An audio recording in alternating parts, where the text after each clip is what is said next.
Thank you, John. Thank you, Erin and Melissa. Okay, so without further ado, I think we're going to get into a bit of a panel discussion,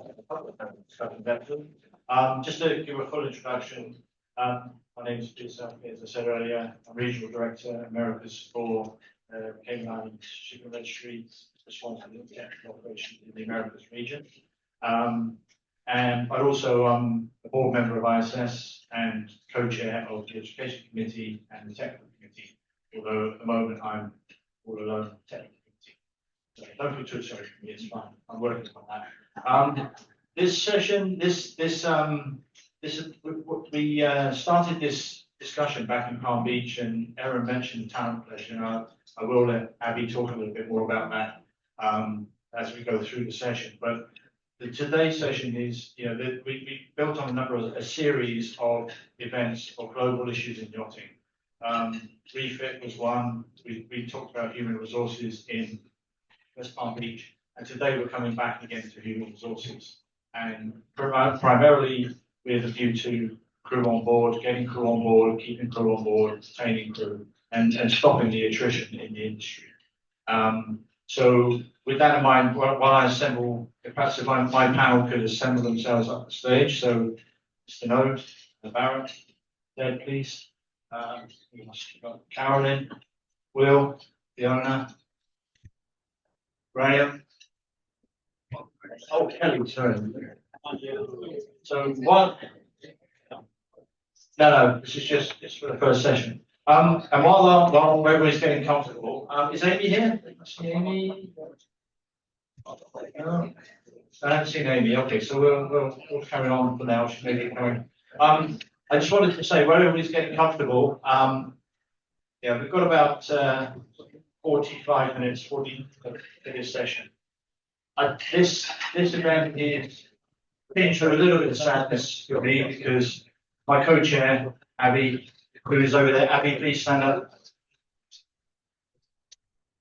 Abby is stepping down as co-chair in the new year. So, Abby and I have worked on as co-chairs for the last 5 years. And even if I do say myself, I think we've done some pretty good things. And we've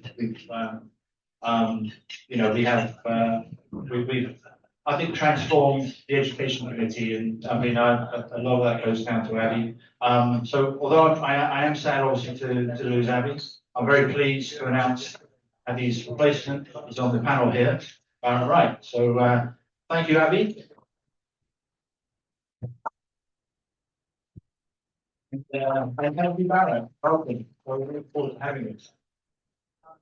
Okay, so as I said, this session is about crew, the whole process of crew, getting crew on board, the registry environment. Once they're on board, how do we deal with issues? What are the issues that are occurring? What is driving crew away from the industry? And ultimately, what we're trying to get to a point is how do we maintain crew on board? The second session that Abby's going to feature on is more about success stories and how people have made the transition from a successful career on board yachts and ships into shore-based. And she's going to share some very interesting insights on how that process happened and what those people have achieved over time. So I think that's quite an interesting discussion point as well. So just to start off, I think what I might do is start with Phil. Phil, perhaps actually before I do that, can I just have each of you grab a mic and introduce yourself, please, and what your area in relation to crew, hiring, placement, and training is. Thank you.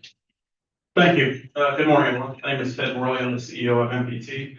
Our involvement is on the education side. We train about 12,000 mariners a year here in our Florida campus as well as abroad. So we see all facets of the industry, everything from the small yachts to the bigger yachts, all of the commercial ships, cruise ships, oil tankers, and the likes. We have a broad swath of experience and training.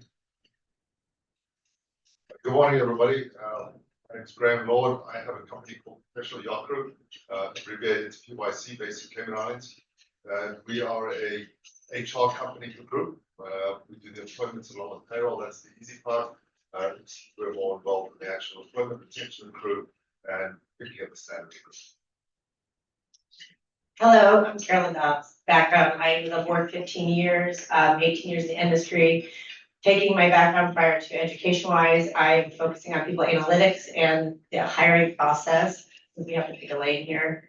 I worked under Graham Boards. We talked a lot about, how we're going to keep them on board and why we don't want turnover. So that's what I specialize in. And I work for Johnson. Good morning, Bill Williamson with Resolve Maritime Academy here in Fort Lauderdale. Much like Ted with MPT, we're an educational system here for all assets of the maritime industry, the yachting industry as well. And I'm the maritime training coordinator at Resolve.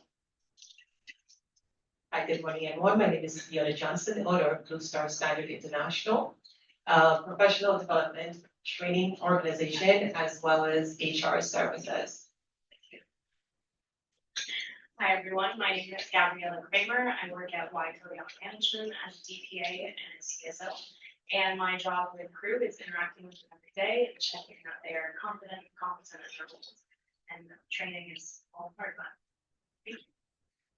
that. Morning, Phil Mode, Cayman Islands Security Registry, Europe. Obviously dealing a lot with the crew in terms of surveys, seeing the consequences of accidents, incidents. And also I've got 3 children going through the cadetship program at the moment, so I can talk about that as well.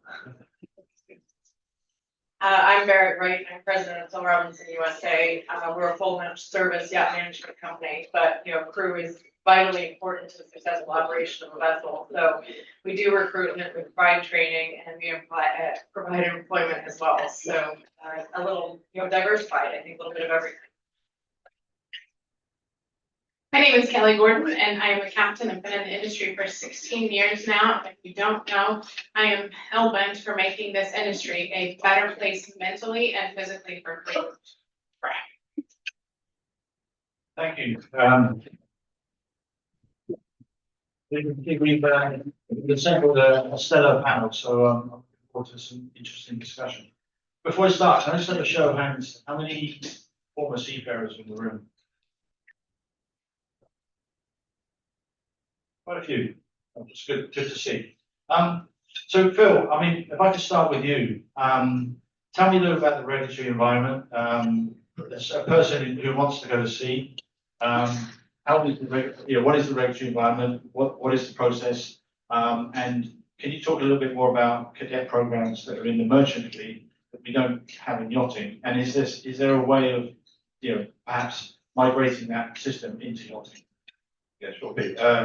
Yeah, so I alluded to, I had in the UK we have a cadetship program which is funded by the UK government to attract seafarers into the industry, and so I've got 3 children who've gone through this process, and they've had very different experiences, and of course their colleagues have had very different experiences as well.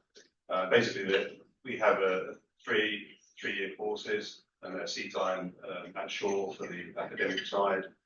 One good thing they've done is to improve the academic qualification you get over the years. Now it used to be diplomas, now you get engineering degrees, so that's been quite good at attracting those students who come out with particularly mathematical or physics A levels, as we have in the UK. So it's an alternative to going to university, whereas typically they might have gone to university before, but now they can come out with an engineering degree after 3 years, and it's only in the last couple of years they've done that on the electrical side as well. So my son came out with a foundation degree and having to do the hard way and do topping up. Whilst as I see now he's qualified, but he's having to top up to get the high level of qualification, which he may take with him elsewhere when he transfers back out to the industry. So I think that's quite an interesting area. You've got the different levels of diplomas and degrees, which is attracting more people and hopefully will retain people within the wider industry if they might transfer ashore. The experiences they've had during the college is pretty similar, but the sea time has been very variable. I think back in the day, if you're a British seafarer, you're on a British ship with British crew.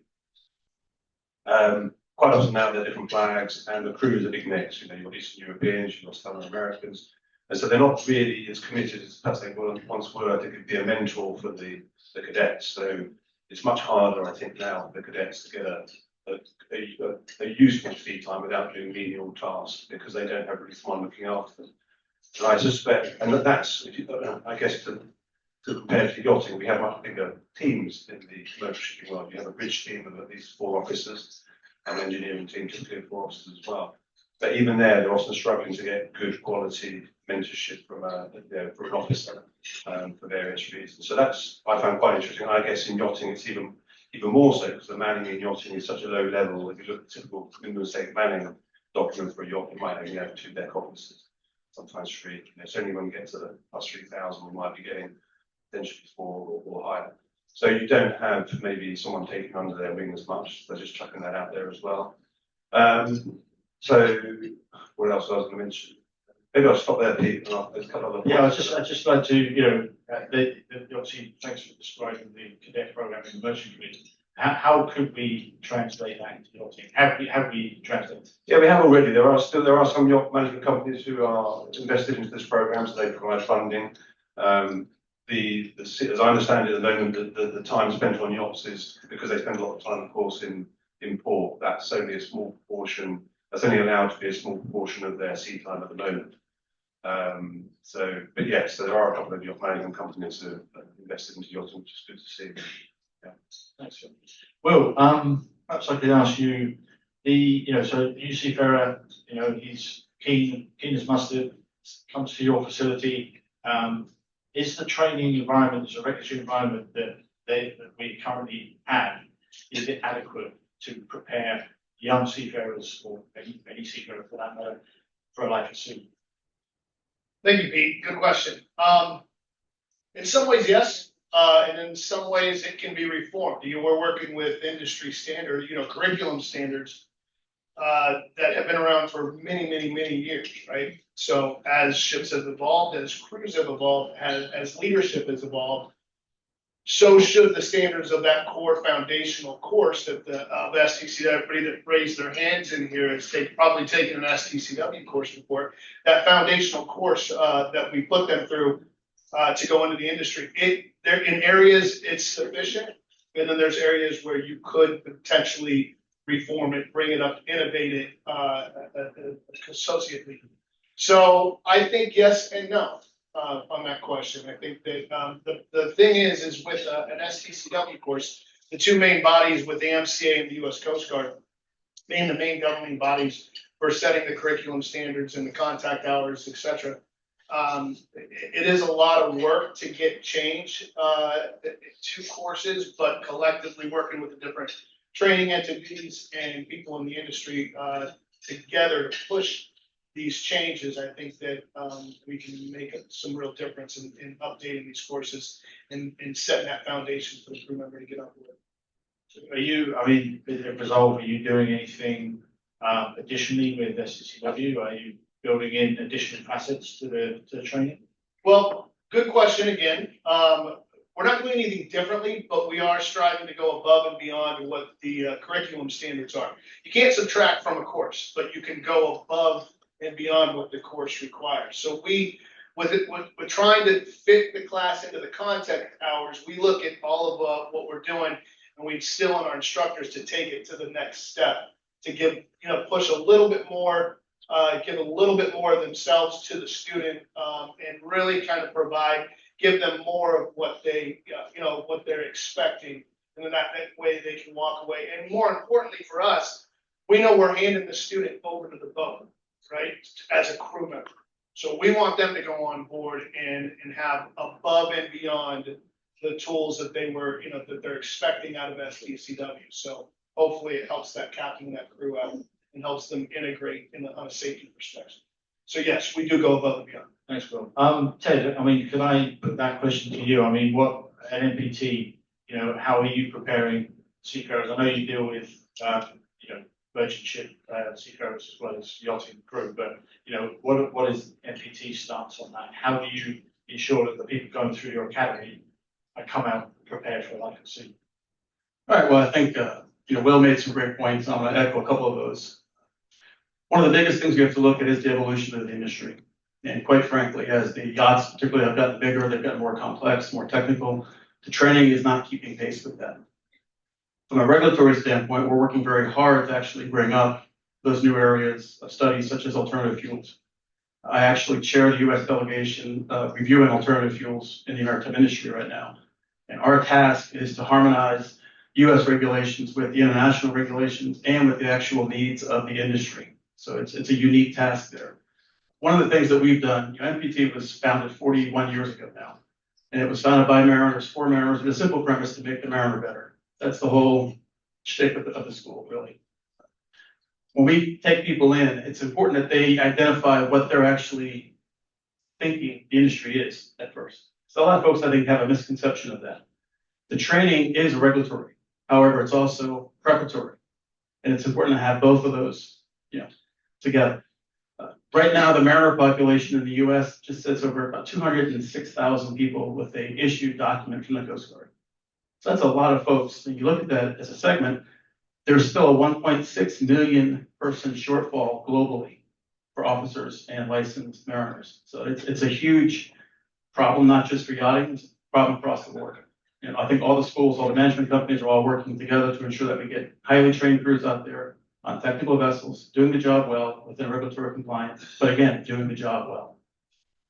Absolutely. I mean, and of course, if you go into the expense of training somebody, obviously you want to keep them. That's the goal. You don't, and I'll come to Graham in a bit because he did some analysis on the cost of replacing seafarers when they leave. But I think managing expectations is key from the seafarer and from the vessel, from the owners. Yeah, as a follow-up to that, I currently sit on the Maritime Administration's Workforce Retention Program. And it's a task force that was formed 2 years ago by Congress to actually review how to keep mariners in the industry. And, Captain Kelly's point about welfare on board, the environment on board for the crew, it's a big deal. I've got a son that's a cadet right now, 3rd year, and I talk to those guys up at the academies, and what they're looking for, what they're wanting is that work-life balance. And that's becoming increasingly difficult to achieve. When I was shipping out, we shipped out 4, 5, 6 months at a clip with no break. I went to yachts and we did 10, 12 months straight. It's a tough thing to have when you're married or kids or wanting to do that. And so work-life balance is a huge issue, and I think mental health is another big issue. Absolutely. Graham, if I can come to you, as a and I don't want to denigrate you. You're not a recruiter. I think. How do you describe yourself? So I could go on a full-blown Jeremy Clarkson style rant on this subject. I'm really passionate about it. I'll try to stay in my lane. I'll start with a statement that you can have the greatest yacht in the world with an average crew, and you're going to have an average experience. You can have an average crew. You can have an average yacht with a great crew, and you're going to have a great experience. The crew is everything. If anybody in this room wants to have an argument afterwards and lose, I'm more than happy to hang around. But obviously pretty confident about this one. However, we work to the minimums with crew. When I was in the yacht management game, was on how little can we pay the crew. With the training, it's what do you need to be certified to get the job, not what do you need to succeed at your job. There is no security in the crew. You can have an amazing season. The end of the season, broker walks on board the boat, boats for sale. And by the way, you're out of luck. If we're working to minimums, but expecting maximums, we're not completely lost in this whole thing. The direction that I'm taking PYC is as an employer, who are my employees. If you want the protection I can provide to you from a legal structure and from avoiding HR problems, then you have to sign up for our program. And that includes training. How do you pay for training? Really easy. Work out how much money it's costing you every time you lose a crew member. There's the obvious. There's a flight, there's a place to be, there's a bit of training. That's the obvious numbers. That is not the real number. The real number is how many times has a task been done 2 or 3 times, but it was the last passed along with knowledge, or not been done at all. Graham, sorry, can you put your mic a bit closer? Okay, and so thank you. So take that math is how many times have a task been done or not done, and then how many provisions are on board, how many times has a new engineer bought a $30,000 turbo when there's already 6 of them sitting in the bilge rusting. That That number is a third of your budget. And again, if anybody wants to challenge me, you can do the math afterwards. If you take a third of your budget and invest it in your crew, you'll only spend about half that amount of money and you'll start getting results. So the money's there. The money's been spent already. It's just been spent poorly because we're working to minimums. My belief is we provide a secure environment for crew that some people just are, I believe all people are good people. They just are not in the right scenario. We could move them from one boat to another and achieve success. But we have to create an environment where everybody can speak openly and honestly and change their attitude of employment, that the crew are not a necessary evil. They are the cornerstones and they should be taken care of the way in which we would take care of our own staff and of our company. That's my attitude. Right. What about, you've obviously got a unique approach to hiring. Are our current hiring practices adequate? Are we identifying problems before we put people on board? As a lawyer, will tell you it's complicated. So the short answer is there's a lot more we can do. There is a lot of profiling that's used in many businesses that's very, could be very successfully used in yachting. It does take a capital investment. Caroline worked in it. For a company like mine, I'm going to have to invest about $30,000 just to get the ball rolling. Okay, fair enough. So it does take a capital investment, and that is another yachting issue that many of us are able to start businesses in the admin side with a very low capital investment, so we're not used to spending money, as opposed to shipyards and marinas, and you guys get it. So this is going to take a capital investment, but how do you recruit? There should be background checks. There should be drug tests. There's so much more. I go back to the answer is defining the budget to the client more clearly, that the amount of waste you have be trimmed enormously by putting the money in the right place. And it's not going to be for every client. I get that. I don't want every client. What I want is a team of a couple of thousand crew that are known to be excellent. That's great. And just turning, if you could pass the mic to Carolyn, please. Carolyn, obviously, you're a specialist in people analytics and analyzing people. Can you talk about your approach to the hiring process and what needs to be done or how we need to? Sure. And the first thing I like to point out is, the human factor is what makes this industry go round. Until computers run yachts, until robots run yachts, crew run yachts, right? So this is the problem we actually have to fix, because we can't fix that. We're going to have the same conversation over and over again. And I backed that up with Graham. We started working together and started focusing on the hiring thing. And hiring is a fundamental. This is the foundation that we have to fix, right? And so it's really important that if you start hiring correctly and you start putting people based where they actually should fit, because they always say there's one boat for every person, right? If you pay attention to that, I at first wanted to take this idea of thinking, we need a mental health person on board in case all these problems happen or these struggles aren't getting along. If we hire correctly, those are gone, right? So we need to focus on that. There is an investment that goes into it. But again, like Graham says, not everybody's our client either. Not everybody wants this to work. So we want to go from the cowboys and Indians version of what we started in yachting to where we are trying to go professionally. So hiring is the most important. And with that comes with different assessments and background checks and all of this, and trying to figure out who fits with who. That's exactly what it is, the congruency mapping, which is what I developed myself to be able to make this move further. And that also cuts down your budgets. This is going to cut down your rehiring. This is going to cut down so many things to where people leave because they're getting married and they want to have kids. I'm still kind of on the side that, yachting is military, and I'm not so sold on the work-life balance necessarily. I have a commitment for 5 years, then you have your work-life balance. But this is an industry that, pays well. You get a great experience out of it.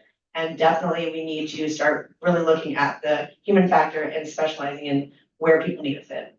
So are the tools available? Are these readily available? Are they under development? Yes, I actually have developed one myself. I'm beta testing it right now.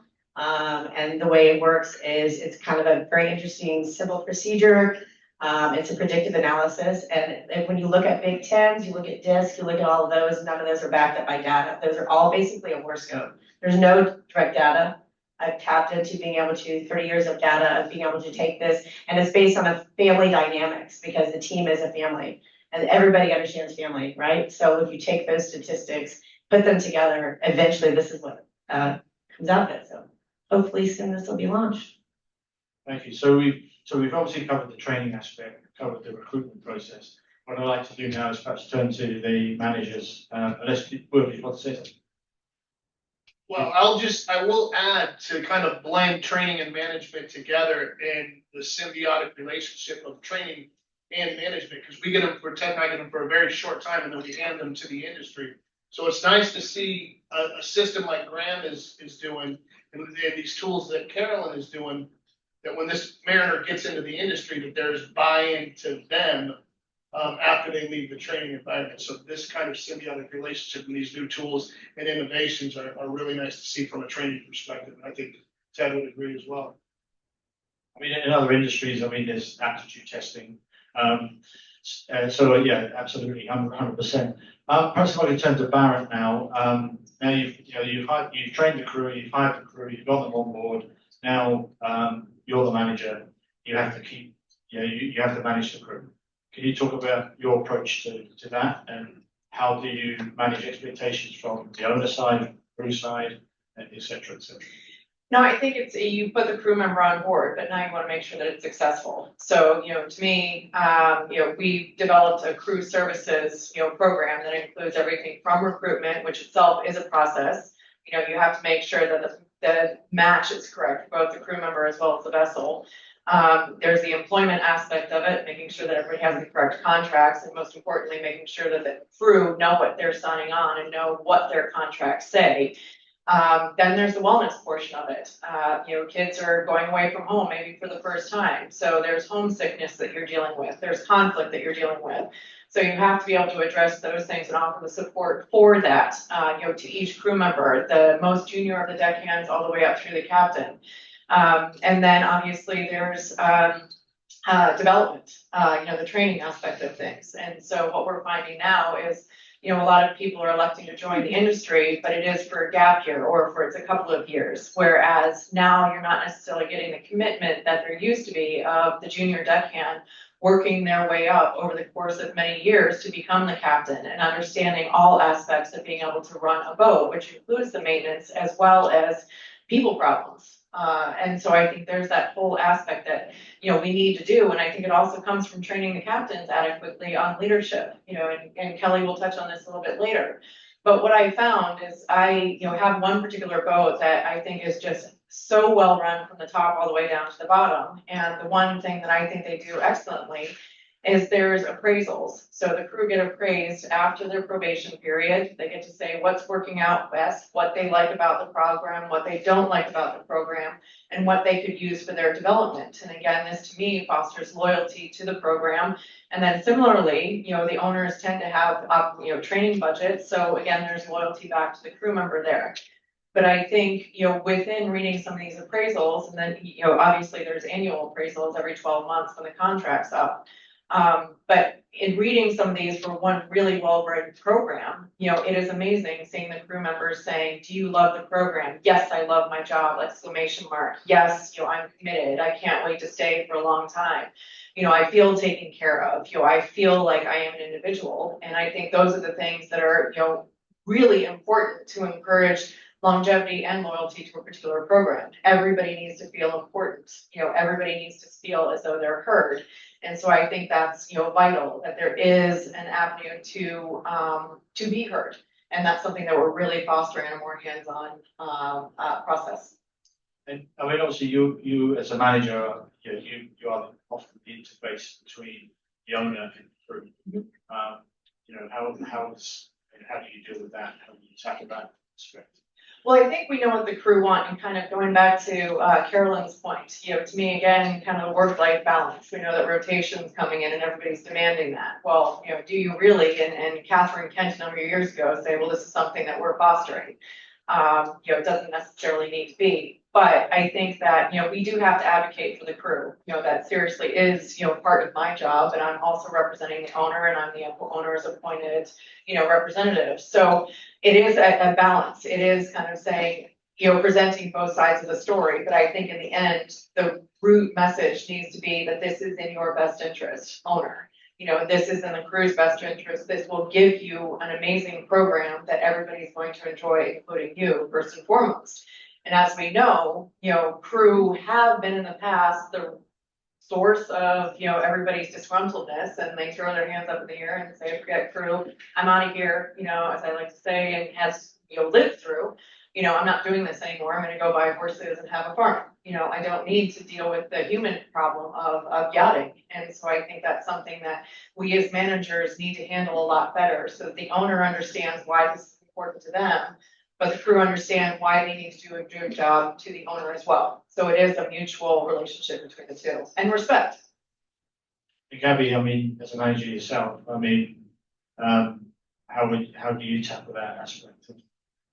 Right, so in my current role as DPA, I actually look at it from the side of, if all of the elements that have been talked about right now have been enacted, then that means there should be less moments for me as a DPA to have an oh no feeling. So I think part of it is that proactiveness, private employment training, how we manage those relationships. But then also the reality is, when we do have something that occurs, because there will always be something that will occur, it's how we follow up with that, how do we learn lessons from it, and what can we do to improve the next time so we will do the next time. So, I mean, I think that's good. So now we've got the crew, trained the crew, hired the crew, we put them on board, they're being managed effectively. But as Gabby alluded to, things can go wrong. So maybe, Fiona, if I could start with your role, obviously you're a leadership trainer, but you also specialize in conflict resolution. You've got 7-10 crew living in a tiny box. Can you talk a little bit about that process and what you do? Certainly. So when we look at it, we've got to look at what are the tools that we're providing to the crew members to adequately deal with the issues, and to the captains, the HODs, what are the tools that they're receiving to deal with the issues that are on board. Because oftentimes what we found is that when there are issues on board, captains don't readily reach out to ask for help. Is that a lack of trust, or is it that there's not enough information available to them as the resources that are available with the management companies? So Graham's credit, what he's doing is providing a structured organization where crew members feel that they can reach out and have those conversations openly. When I go on board and you think about all the issues, some of the things that crew members, and I've interfaced with over 500 crew members so far this year. And when you think about the top 5 things that they mentioned that is important to them and are motivators for them, respect for them as a person. When someone is asking to be respected, that is important. And it's not just being respected by management companies. You're thinking about the owners and the guests and all of those individuals that they're interfacing with. Then it's getting good pay, right? And getting along with others on the job. Social and cultural awareness is very important. So crew members need to interact with each other, understanding the social norms and cultural differences in order to coexist properly, and opportunity for self-development and improvement. As we mentioned before, the budget is there. Educating and setting expectation to the owners and also to the management companies, all the stakeholders have a part to play, and they need to understand that, as we mentioned before, the crew members are the cornerstone. And so if they're being developed and the captains are getting the right understanding, and I think one of the things we have to educate the captains, that they can reach out and say they need these kinds of education for their students. I've been teaching for their crew.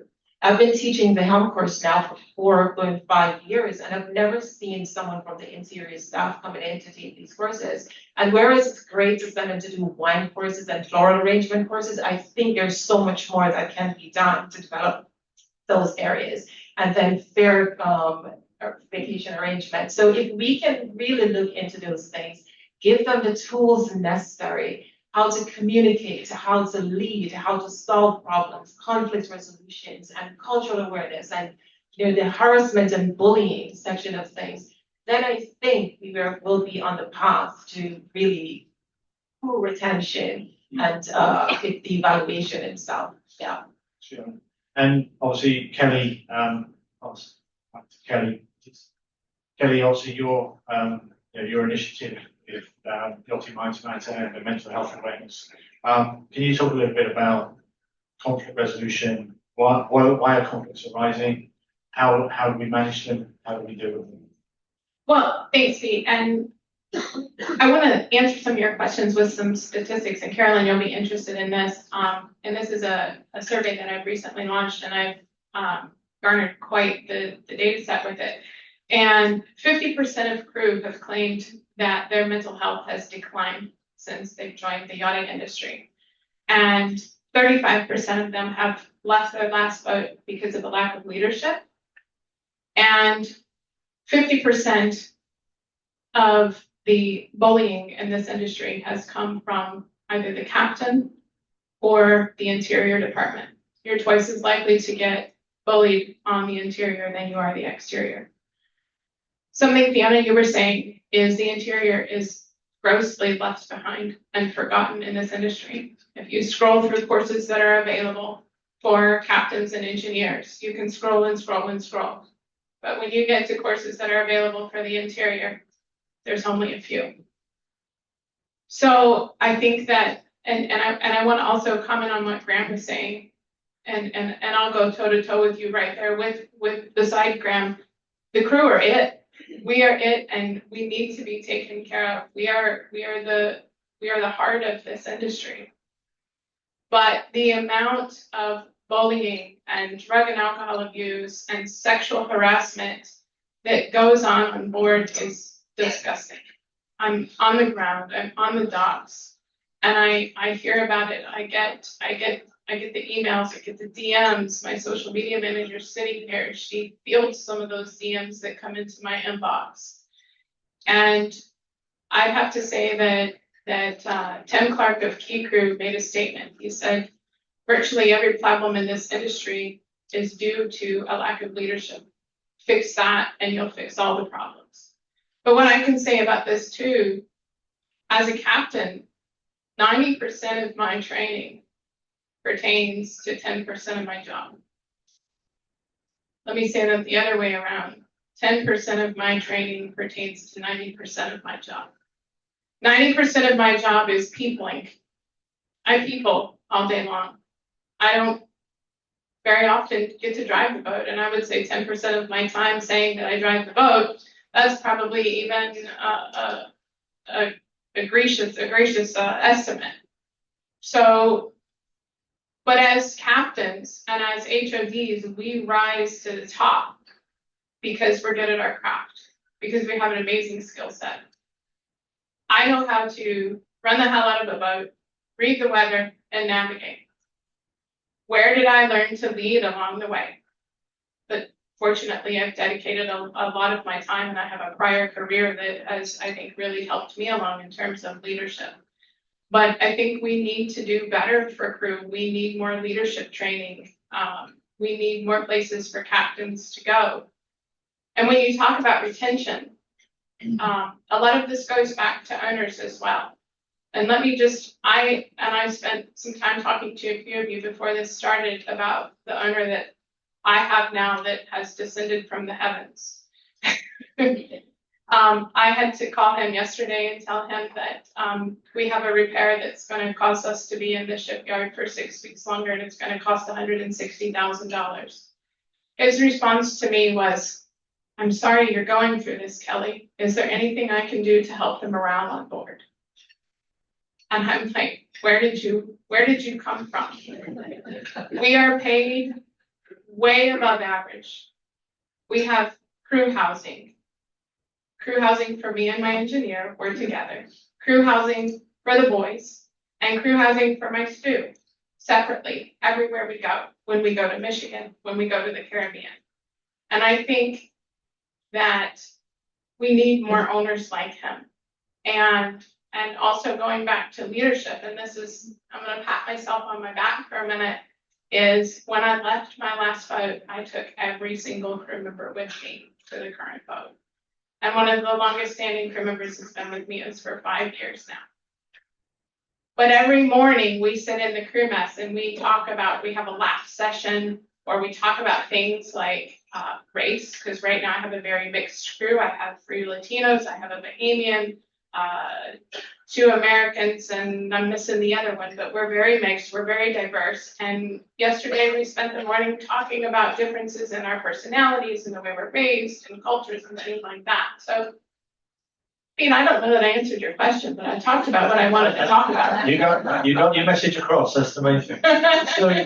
So I mean, when I started this process, I was thinking of a model, and the model would be, appropriate, providing opportunities for get program, providing the correct regulatory framework for the industry, providing appropriate training and preparation crew to be on board, and then when they're on board, effective management, conflict resolution, all those factors add up to crew retention.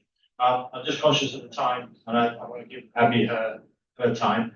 What I'd like to do is perhaps for the remainder of the session, just see if there's any questions if you want. I see Amy there. Sorry, Amy. Oh, great. Just a question for Kelly. Have you got any jobs? Well, the owner just told me that we're buying a second yacht, so we are growing. But no, in all seriousness, he does it right. And I'm actually thinking if there was a way I can get him to come out from behind the curtains and actually come to these events and to speak and to share what he does. But we need more of him. And he's just amazing. So just any other questions? Just a quick one.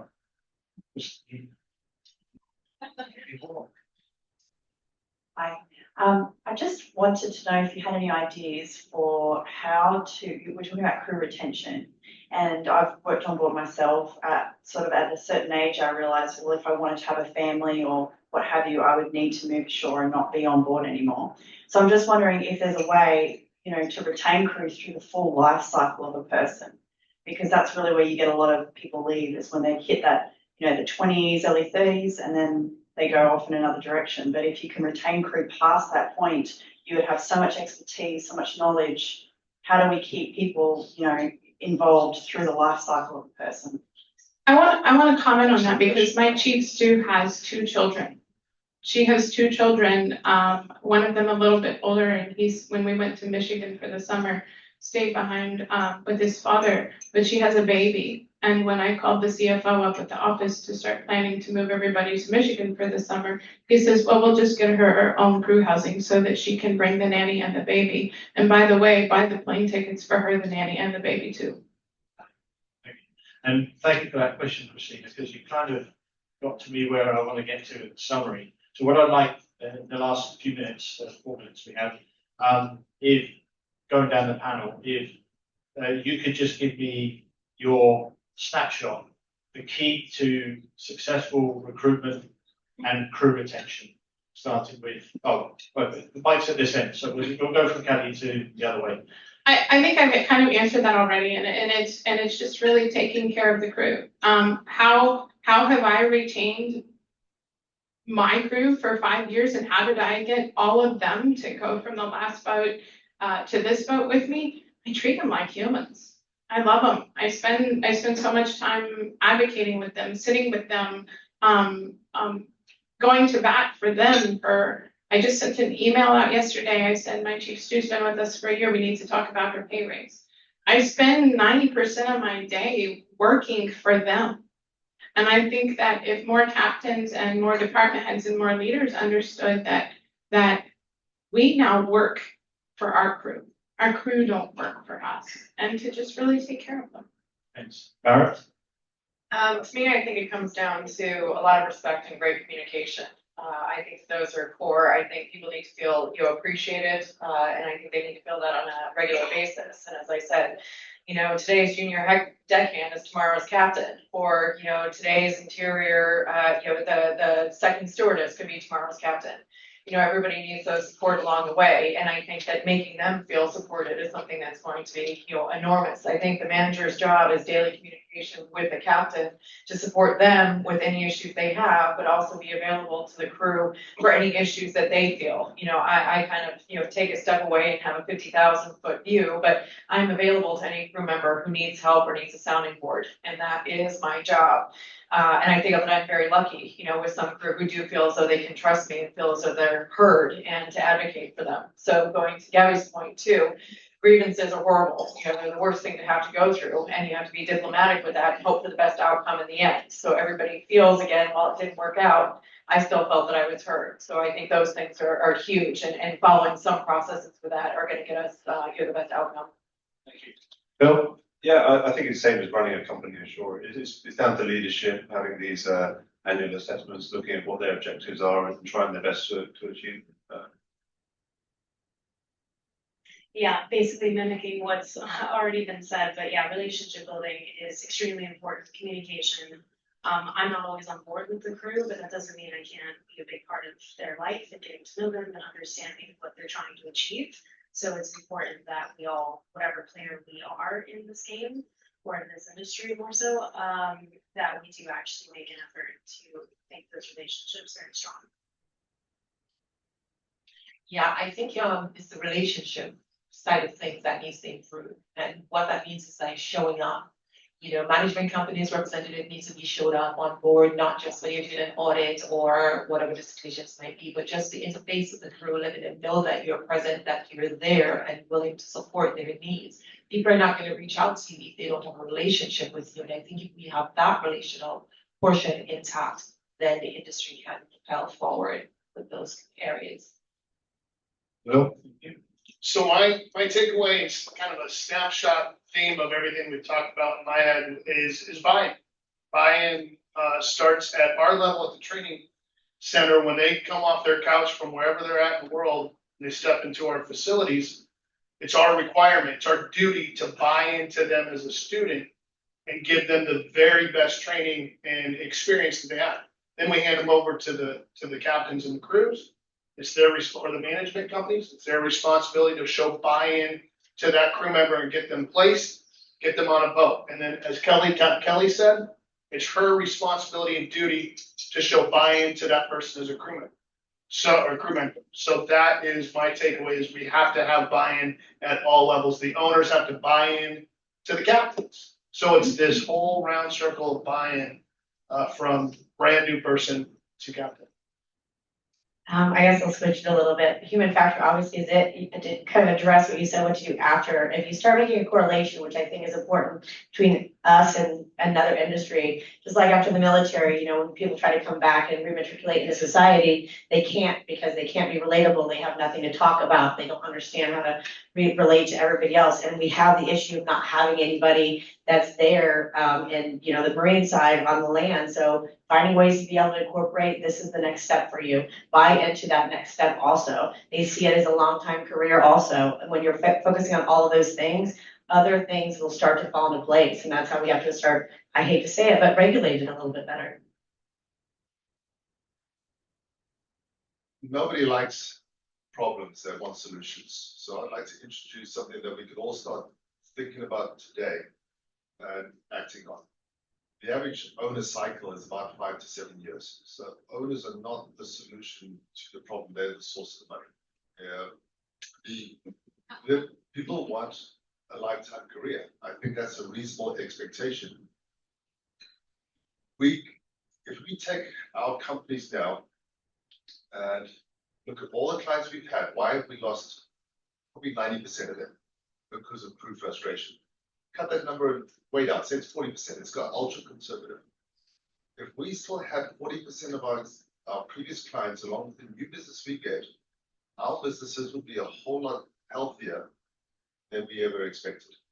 These numbers are very achievable if we put a bit more effort into showing young humans that there is a 30, 40-year, 50-year career ahead of you.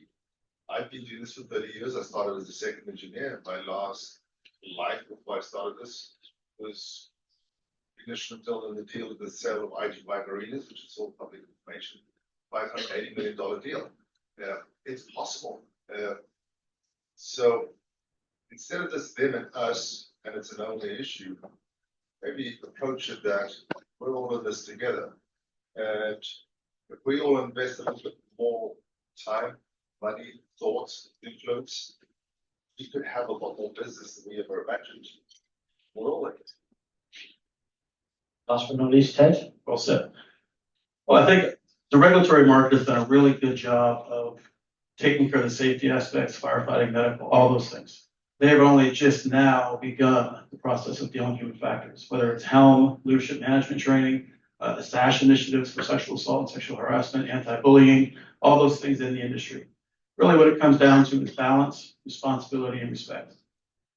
Up and down, vertical, horizontal, everybody. If we respect each other as crew, the owners respect us as crew, we respect them. They are the source of the money. They make it rain for us, which is great. But we do an amazing job for them.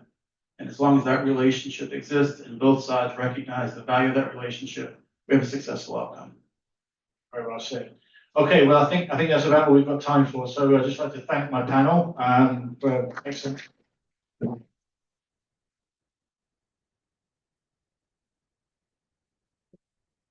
Now I'd like to hand over to my co-chair for a little while, Abby, and she's going to share some success stories for you. And I think also give a bit of a plug for the talent pledge, because I think a few of the co-panelists suggested that we all have a responsibility to make this happen, and the talent pledge is just one way of doing that. So with that, I'm going to shut up and pass over to Abby. Thank you.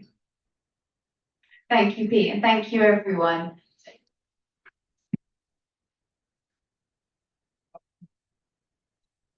So that's everyone except Abby. And if Norma and Deb could make their way up to the stage. Thank you, everyone. Hi, good morning, everyone. Thank you for all being here. It's great to see you all. So my name's Abby McGrath. As Pete said, I've been the co-chair on the Education Committee for the last 5 years or so. One of the things that Pete and I have done with the Education Committee is set learning outcomes with all of our educational events. The talent pledge is born out of this back in March in the Palm Beach seminars that we had. We have Norma, oh there she is. And actually on your tables, you should have a flyer on one side that says about joining the ISS, I think, and on the back flip side, it says about the talent pledge. If your company hasn't yet signed up to the talent pledge, I would really recommend that you do so. It's a free initiative for any ISS member organization. And we're setting the bar fairly low. For the first year, we're really just saying, we're asking companies to actively do one thing to encourage and nurture talent in the industry. And that could be that you go out to a university or a school and talk about opportunities in the super industry. It could be that you put aside some budget to send a more junior member of your team overseas to one of the boat shows to get more experience with the industry. It could be that you update or modify your hiring criteria so that you're maybe attracting somebody with less years experience but showing more potential. There's lots and lots and lots of ways that you can do it. Some companies go down more of a formal apprenticeship or internship route, and it's just one thing that we're asking companies to do because we want this to be achievable. And then we're able to share those success stories of the businesses and what's come out of that. So I think there'll be lots to talk about in future moving forwards. Something else that came out of all of these conversations and came out today in the conversation is the issue of retention and longevity. And one of the things around that is having a career path and asking about sort of the life cycle of people. At a certain point, most people, male and female, deck and interior, there is normally a time to leave the boat and move ashore. And what then? I think it's a travesty if we lose some of the greatest talent and knowledge in our industry because they don't feel that there's a role for them. And I think maybe historically, there was quite cliched, you know, women go into certain roles, you know, and men go into certain roles, whereas I think that's really changing. We did actually have, so today we've got 30 minutes together, the last 30 minutes of our breakfast, where we're going to be hearing some success stories of 3 incredible women in the industry, who many of you will know. And the idea of this is really a conversation to inspire others. You know, take these conversations when you're on the docks in the show, if you're meeting a captain or a stew who's talking about, you know, what they're going to do next, share these stories. And we as the ISS will also share them on social media and with media partners as well. Let's get these stories out there to inspire others that there are opportunities and that the doors aren't always closed. You know, I do think there's a feeling in this industry sometimes that it's quite hard to break in. So I think if we can help one another, we can really, you know, foster that sense of, I mean, there's something so beautiful about our industry. And, you know, if we can work together to foster that and to hold on to the talent that we have, I think we'll all be better for it. So without further ado, because we don't have long, I'd like to introduce the 3 ladies that I have with me today and invite you to each just share with us a short piece about your backstory as to where you got to where you are today. And from there, we'll discuss a couple of points. I will just mention originally our panel for this was 2 men and 2 women, but the 2 men for very, very good reasons have show commitments that they couldn't get out of. So today we ended up with an all-female panel, which I think is super interesting. And I'm now thinking about this being a series. So if we're looking today about women that moved from yachts to working on shore, maybe there's a different conversation with men, maybe there's a different conversation with people like Kelly, who's here today, who actually did the opposite and moved from shore to yachts. So hopefully this is the beginning of several conversations. So starting with yourself, Norma, do you guys have microphones on there? Here's a mic. Okay, great. If you could just tell us a little bit about your story. Okay, well, listen, I just want to start by saying that I'm absolutely amazed by the people in this room, not only the number of you, and you're all very beautiful, by the way, but the representative businesses that you all are a part of is what impresses me. And I think that is really the important part of what I'd like to say about my end message. Do you mind if I stand up, Abby? My name is Norma Treese, and I'm a member of the board of directors of ISS as an emeritus member, which means that I've been there so long that I can't be reelected, but I still try to participate. We represent the business of yachting. I represent the business of yachting as well. I started out as a yacht crew.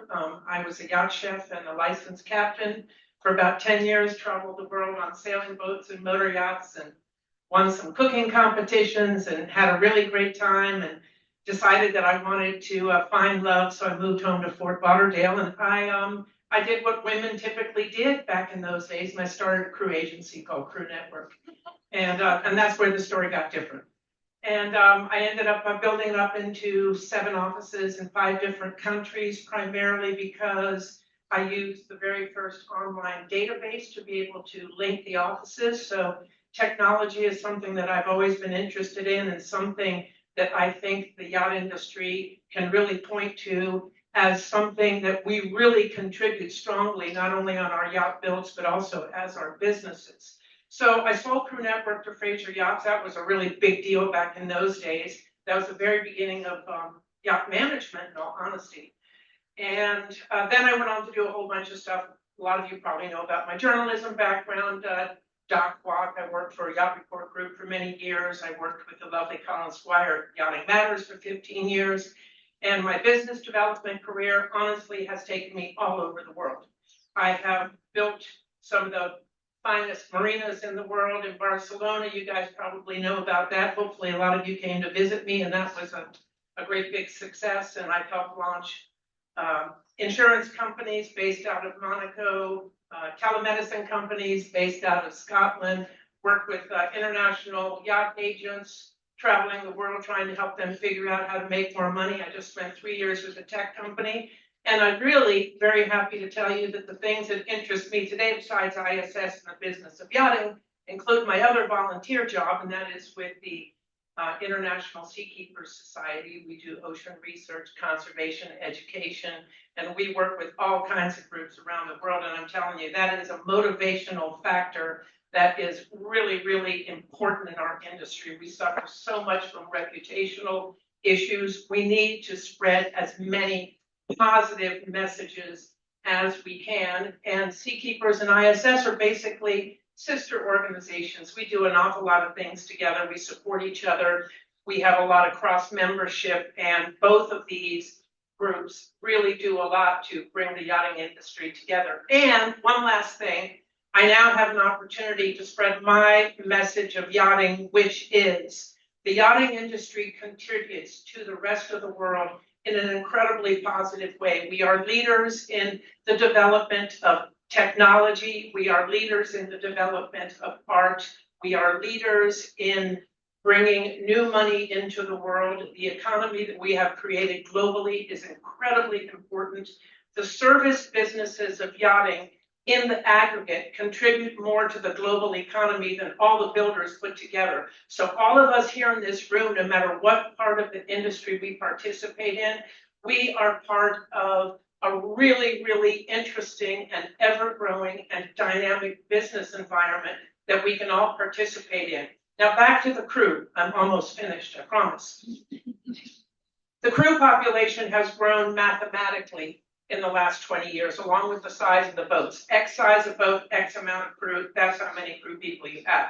Whereas the business end of yachting has grown exponentially. The amount of jobs in the business of yachting, the opportunities to create your own business, the opportunities to be at the forefront of so many different aspects that we bring to the world is what we need to also be talking to crew people and everybody else about. Because the opportunities in the business of yachting, let me tell you, that is where the future is for all of us. And I'm here to tell you, after having done that for a couple of decades too, it's at least as much fun, if not more fun. And again, just like this whole room, we have a global community.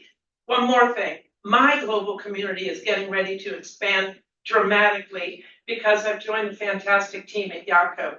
And we not only have, the largest online database of yachts and charters and everything else, but we also publish the fantastic Triton magazine.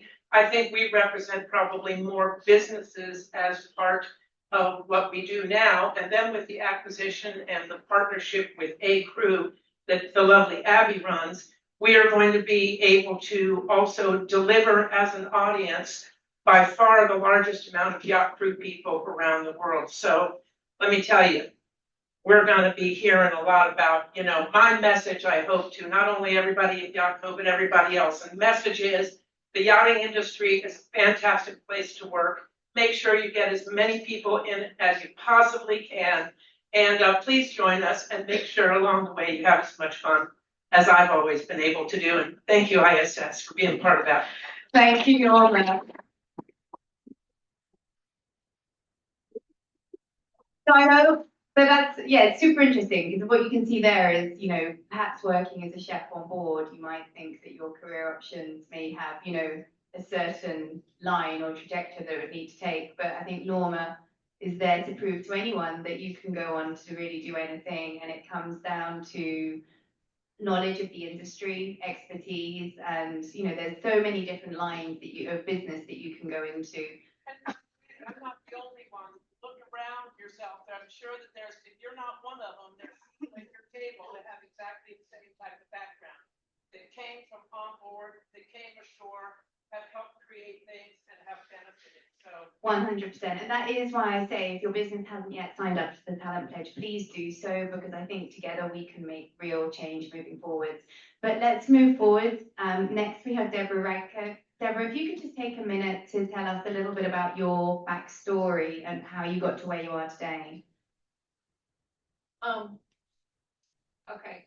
I started actually as a copywriter and video producer in Minnesota and Wisconsin, and got burned out by that in my late 20s, early 30s, and moved back up to northern Wisconsin. Lake Superior, started teaching sailing, captaining sailboat charters. Wise friends of mine said, "Why are you wasting 9 months out of the year in the snow and cold? Go to Florida, get a job on a yacht." So I did that at the ripe old age of 35. Had crew agents tell me that I was a little old to be getting into the industry in 1995. Also had crew agents that looked at me and said, well, that 100-ton license that you've got and $5 to get you a cup of coffee. The feeling was that as a woman, you know, with Great Lakes experience, I wasn't gonna go anywhere. So I took a job as a cook stewardess on a 92-foot boat back in the day when you did do multiple jobs and you didn't get breaks in the afternoon. And eventually worked my way back up, upgraded my license, and upgraded finally to a 1,600, 3,000-ton license. And then turned 50 and looked in the mirror and said, I don't think I want to go back to sea. So floundered for a few years and then ended up being introduced to yacht agency, decided I liked it, and ended up starting my company in 2015. So in April of this coming year, I'll be celebrating 10 years with my own company. Had it not been for the path that I took, having had some experience in the real world initially, and then working as a cook stewardess on boats, you know, where I worked on yachts ranging from 92 feet to 154 feet. But the experience that I had working on the interior and then also running my own small boats where I was doing a lot of the engineering and stuff, all prepared me to be in a position where I can talk to every department on a boat and have the credibility that they know that I know what I'm talking about. And that has really contributed a lot to the success of my company. Thank you. Well done, Deborah. American Yacht Agent, Deborah's company is the reputation is just sterling. Honestly, everybody speaks so highly about what you do and how you deliver. So congratulations to you on building your company. And finally, Gabby Kramer, we met you in the last panel, but if you could please tell us a bit more about how you got to where you are today. Sure. Right. So my name is Gabriella Kramer. Most people know me as Gabby. I started in the yachting industry in 2011. I was 19 back then, very young, curious, wanting to travel. I stayed in it until the end of 2015. I was in the deck and the interior departments, and I worked on vessels from 25 meters up to 65 meters. And actually, even at that time in 2015, I was still finding that it didn't have the stereotypical progression for someone as a woman, being more of an interior progression. And I knew for myself that wasn't the direction I wanted to take.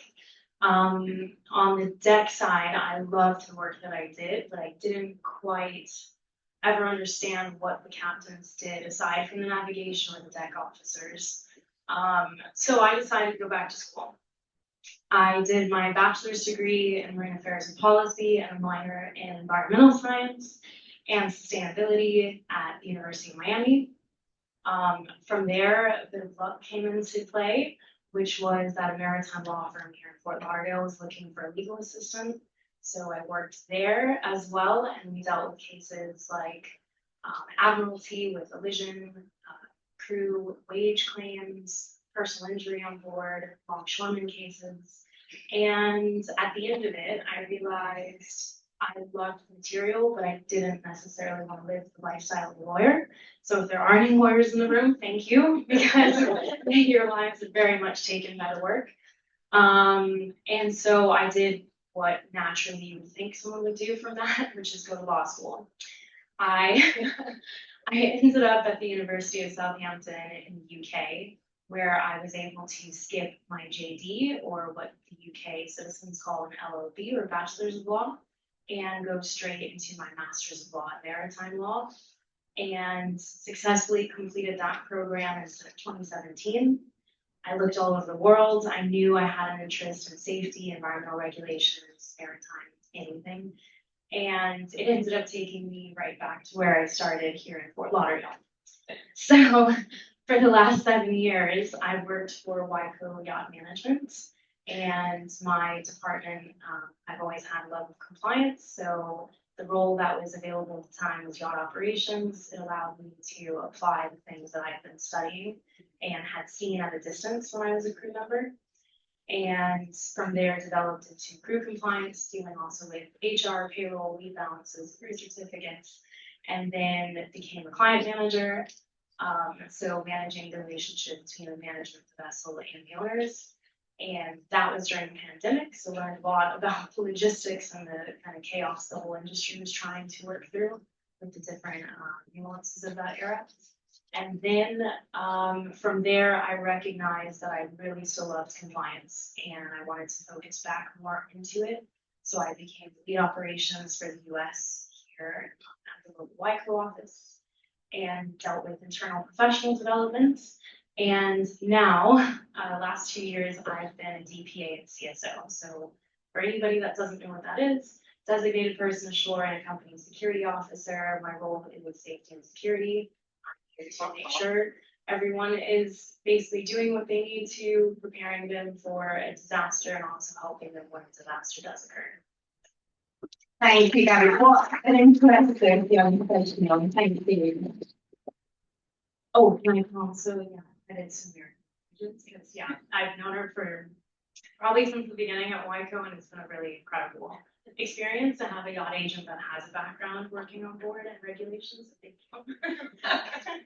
Well, you know, Dan, I gotta say, I think you're great too. As a matter of fact, I can tell from personal experience because we've been roommates together, so.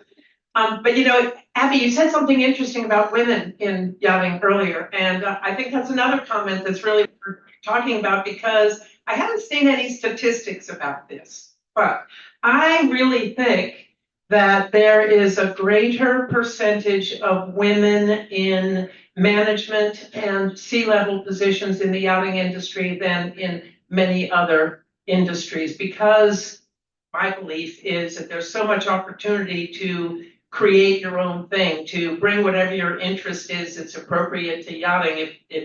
If you build it and they want it, it can work. And I think that that's something that we have an opportunity as women. As a matter of fact, this year I've seen an upsurgence in everything having to do with women and recognition. I'm working on a big article for Triton on future trends in yachting, and I'll give you a little preview. One of them, I think, is last year's word of the year, I think, was sustainability, and we all got kind of tired of hearing that just as a global, you know, catch-all for really meaning a lot of things. This year, I think it's women in yachting. You know, it's very, very interesting to see that as a trend in yachting. So, you know, it's not just the technical people and the captains and those people. That's a lot of opportunity for all of us. I think that's really true, actually, and something that we can be proud of. Can I just ask all of you, because unfortunately I think we could probably all listen to these ladies for most of the morning, but we do have to end fairly shortly. Can you say, if you look at yourself, what would you say is a key personality trait or characteristic that you have that's helped you along your career path? Gabby, maybe starting with you? Sure. Wow. Okay, hi. Sure. I would say, I think most people associate with me with energy.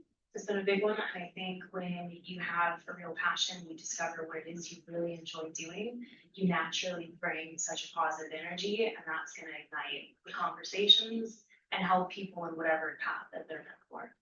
Yeah, really nice. Thank you. And same question to you, Deb. I had a boss on a yacht once that we were trying to hire a crew, and her comment to me was, you have to hire people that want to be of service. And that has kind of been the thing that's always kept in the back of my mind. And I think that that's what really motivates me and motivates everyone in my company is that we have a desire to be of service, to help the crew, to kind of act as that onshore crew member that supports them in any way possible. Yeah, really well said. Thank you. And Norma. So many things. You know what I love about this business? It's an opportunity for people that are absolutely fearless to move forward and do what you want to do. So I have to say, I think I put myself in that category. I've never been scared to approach a new aspect of the industry. I've never been scared to grow, to create things, and I'm surrounded by people that have that same mentality. And you know, I say, let's keep it rolling. That's pretty awesome. So be brave, have energy in what you do, and yes, that focus on service that we all have and passion for our industry. For the three of you also then, maybe these will be closing remarks. What piece of advice would you give to any crew member now that's thinking about moving ashore? What would you say to them? Deb, I'll start with you. I think the most important thing is to take a really good look at what your transferable skills are and your passions are. You have to know what you want to get out of life, and it has to be something more than money in order for there to be some longevity to it. Yeah, thank you. And Norma?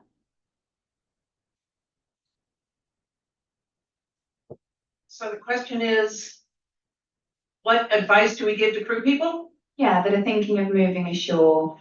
I think it's important to take a global view out of the industry. I think if you can educate yourself along the way, I love, Gabby's story of going and getting, that level of education afterwards. I know a lot of crew people that train themselves apart from the regulated required. I also think participating in these kinds of activities with groups like ISS, with groups like PYA, with groups like A Crew, with groups like Seakeepers, gives you an understanding of the industry, and you begin to build your own professional network. I've got some friends in the audience here that I've worked with for a long time, starting from their onboard careers that are building, pretty extraordinary careers as they're still doing some work on yachts. I mean, I think that's pretty darn cool. So educate yourself and participate and learn about the industry so you can figure out what your next gig that you're going to be able to create is. Thank you, Norma. And finally to you, Gabby. For me, I'm taking some notes for this, so excuse me. The biggest ones I think are listen to your instincts, your conscience, your gut. It is telling you, it has the answers to what you want to do. You just have to go for it. I think second to that, you never settle for less. Especially to stereotypically a lot of women in the room. Don't take the first offer.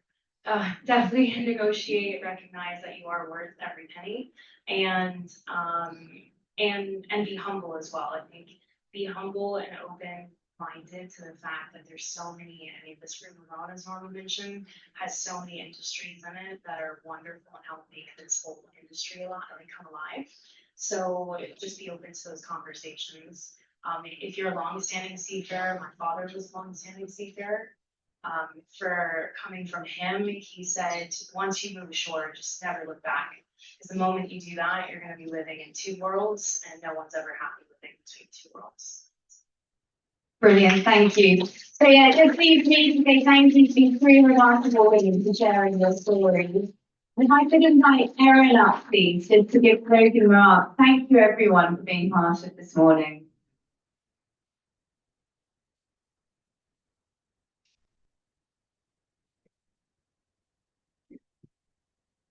Right, thank you all. Thank you, ladies, for all your comments and participation, and thank you to the initial panel as well, all the panelists. We hope all of you got something out of this. We hope you enjoyed it, learned something, and we would appreciate any feedback that you'd like to give us. So please email us or grab one of us at the end of this and give us any ideas you may have. But we're so happy that you all joined us this morning.